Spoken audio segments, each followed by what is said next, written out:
Well, today is September 28th, 2016. It is 5:41 p.m.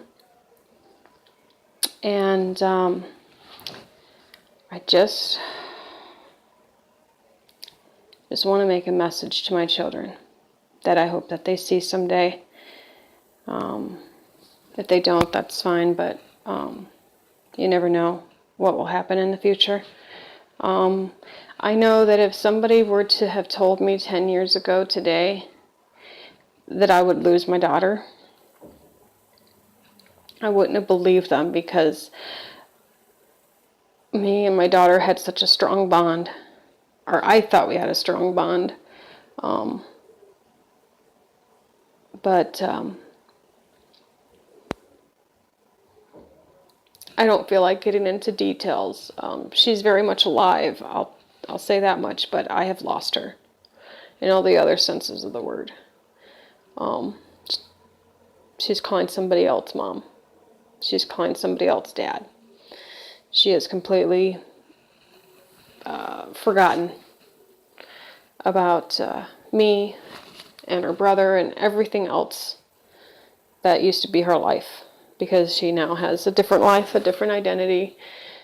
She's on Ritalin, so she is a completely different person.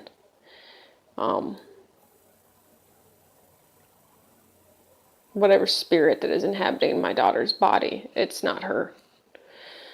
And because she used to be a very bubbly and vivacious and very high-spirited child.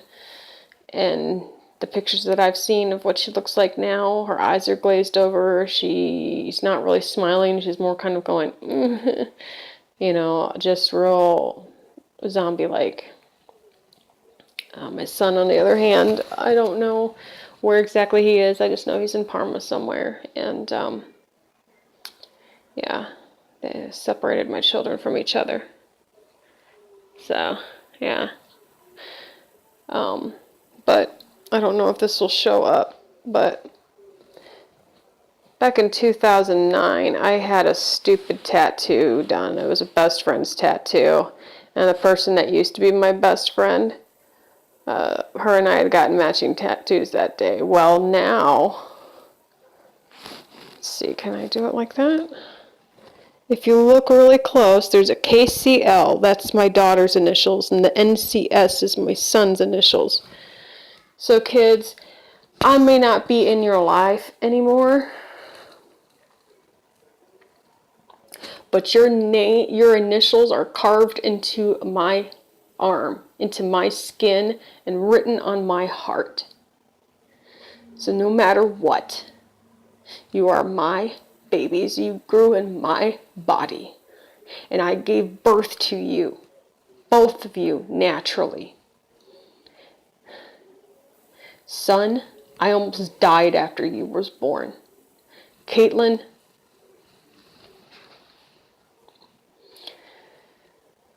my daughter, your birth went perfectly. Everything was great. I was able to breastfeed you for 4 weeks straight exclusively, and then I got badly sick and was hospitalized through no fault of my own. It was mastitis and it was painful, and my milk supply dropped, so you ended up being like a breast milk / formula baby. Anyway, my other tattoo, if you can see it, that is because my children are supposedly on the autism spectrum. And I say supposedly because when I had them tested, they weren't autistic. Then all of a sudden they get taken from me and they've got these magical diagnoses all of a sudden. I know that there's a lot of children that have autism, and they clearly do. But sometimes I really wonder, and in the case of my children, I think what it is my children are just very, very, very smart, and they just don't know how to handle highly intelligent children in our education system here in America, because they're teaching children what to think, not how to think. And that's what happened with my daughter. She was told what to say and what to do. And in return, she was given presents, toys, dresses, whatever she wanted. My son refused, and he ended up getting kicked out of his grandfather's house and into foster care.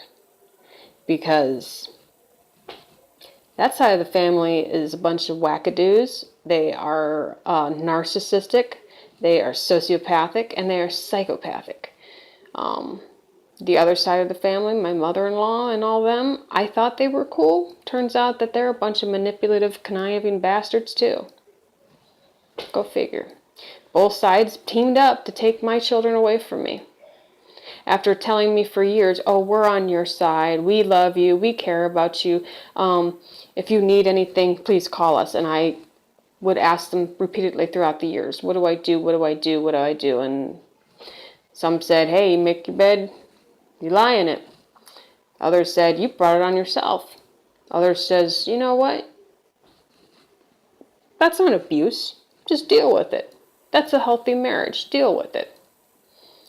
So, yeah, so I dealt with it, and yeah, they all teamed up together to brainwash my children and have them say things happened that I wasn't aware that even freaking happened. And then, my daughter gets evaluated by a psychiatrist and her story changes so many times. You'd think that a psychiatrist worth their salt would have been like, something's weird going on here. Her story keeps changing, because when things happened to me when I was the same age, I was asked by many, many mental health professionals what happened, and my story stayed the same.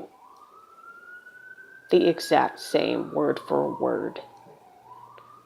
And my daughter's story kept changing. I'm not saying my daughter is a liar. I'm saying my daughter was lied to and forced to lie. She was only 6 years old. You offer a 6-year-old a candy bar if she'll jump up in the air 3 times. Guess what she'll do? She'll jump in the air 3 times for that candy bar, okay? It's called, what's it called? It's a psychiatry term, something in reward. I don't remember the exact wording, but that's exactly what they did with her. And my son refused, because at the time he was 9, I believe. 8 or 9. Wait. He was 8. He had just turned 8. So he was already at that age where he could kind of go, no, I don't think you're right, and I don't really want to do that. I don't want to hurt my parents by doing that to them. And he held his ground, even though he was getting bullied by my father-in-law's other children. He held his ground, and eventually they kicked him out of the house because they didn't qualify for any benefits from the state. And that's all my children were to them, was a paycheck. And for my daughter, I guess they're milking money from her too, because now they've adopted her. So, now she's a tax write-off. So, I'm angry and bitter and very heartbroken. But it is what it is. Children, I hope that one day you find out the truth. And the truth will set everybody free. I love you both. You two are still the 2 halves of my heart. Don't ever forget that. Or at least try to remember.